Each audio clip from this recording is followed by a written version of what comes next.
This is my 5600X playlist. With tax season approaching, I think that many 5600X and Ryzen 5000 owners are looking to upgrade their setups. As I've shown on my channel, the X3Ds are hands down the ultimate upgrade for any AM4 user playing Tarkov, especially with the 5700 X3D now available worldwide for just $249. That means any AM4 user can score a massive performance boost in Tarkov for under $300, and Ryzen 5000 chips usually resell for a decent amount as well, so you'll get some back on that if you resell your existing CPU. In addition to that, I've shown that RAM speed doesn't really matter with the Ryzen 5000 X3D series in Tarkov. However, this wipe I've been seeing increased RAM usage across the board, and I found myself asking the question, does RAM capacity matter for Tarkov? So maybe you're on a Ryzen 5000 chip right now and thinking about going to an X3D, and maybe you have 16 gigs of RAM, maybe you have 32, and you're wondering, do I also need to increase my RAM with this X3D upgrade? To give a short answer, I think the 5000 X3D series chips are ideal for up to 1440. If you're at 16 gigs of RAM, it might be worth it to upgrade to 32 since the cost of DDR4 is pretty low, and you can opt for lower speed sticks to keep the price down. So what I did was set up 6 runs in each configuration, 16, 32, and 64 gigs. I was using 16 gigabyte sticks. So the 16 gigabyte configuration was 1 stick, the 32 was 2 sticks, and the 64 was all 4. On factory load, the 32 and 64 gigabyte configurations were within margin of error, I'd say. The 16 gigabyte config was about 10% behind in average and almost 20% behind in 1% FPS.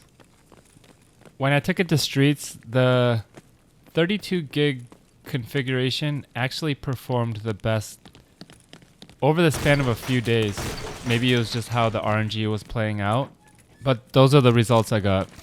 With Tarkov being full of RNG, I just chalked that up to margin of error, and between the 32 and 64, they were performing essentially the same. On streets with no AI, there was kind of a large gap between the 3 configurations, but streets is a larger map and there's more room for RNG swings. So again, I'm telling you by feel, there's no way to always encapsulate all the RNG in Tarkov, but I'll tell you that essentially the 32 and 64 felt equal, and the 16 gigabyte did feel just a little bit less smooth. But in 1080, I think you could get away with 16 gigs and be fine. On streets, when we move up to 1440 with high textures, this is when the RAM actually makes a difference on the 5700 X3D here. By the way, the 1440 footage starts at the 546 timestamp. Feel free to skip ahead to check that out. Alright, getting back to what I was saying. And this makes sense because when the textures are kicked up, there is more data that needs to be processed and moved. Basically, the X3Ds are great for Tarkov because Tarkov needs to move a lot of data at once. The triple stacked L3 cache allows the CPU to hold on to a lot of data at once, so it doesn't need to refer back to the RAM. Data stored in the L3 cache is moved to and from RAM as needed by the CPU. When the CPU requires data that isn't present in the cache, it will go and fetch it from the RAM and store a copy in the cache for quicker access in the future. So RAM holds a much larger amount of data compared to the cache, and it acts as a reservoir from which data is fetched into the cache when needed by the CPU. The data in RAM is moved to and from secondary storage devices like hard drives and M2s as required by the operating system. I always like to compare to automobiles a lot, right? I think it's easier to understand, and I'm a big car guy. The X3D to me is like an all-wheel drive car. It doesn't have to have all the high horsepower of a rear-wheel drive sports car. All-wheel drive cars can pack a lot more punch in the lower end torque curve and put down a lot more traction than a rear-wheel drive car will.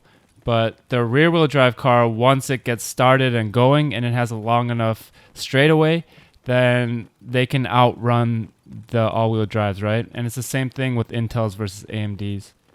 You can throw a really high-powered, high-frequency 6 gigahertz Intel at Tarkov, but it's like putting a drag race car in a rally race. It's not built for that type of race. The X3Ds are much more suited for this type of racetrack, if that makes sense.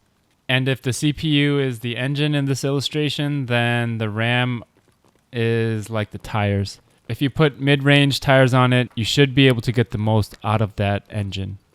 It won't really benefit you more by putting better tires on it, if that makes sense. It's kind of like putting premium gas in a car that just takes regular gas. The gas is better, yeah, but it's not really going to do anything for you. So when I went to factory 1440 offline, the 16 gigabyte config actually had the best run. And this shows that when the load is low, that the RAM won't make much of a difference. But when the textures start to get kicked up and there's a lot more load on the system, then you're going to start to see some performance decreases on a 16 gigabyte system versus a 32.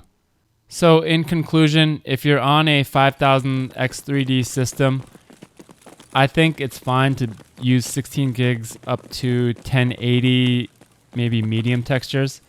If you're going to try to play 1440 high textures, which the 5000 X3D series are capable of, then I would recommend getting 32 gigs. And I don't think going over that will give you any large benefit.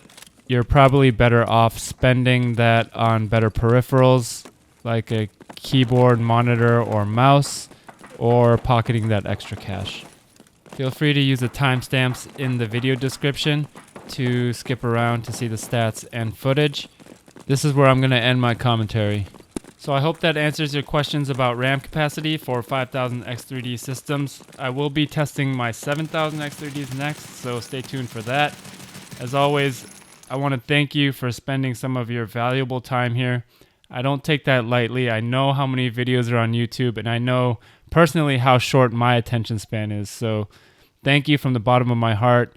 Every single view, every single like, every single comment is another step towards my dream of creating content full time. And I appreciate the support wholeheartedly. Thank you so much. And I'm going to continue the grind, and I hope to see you in the next one.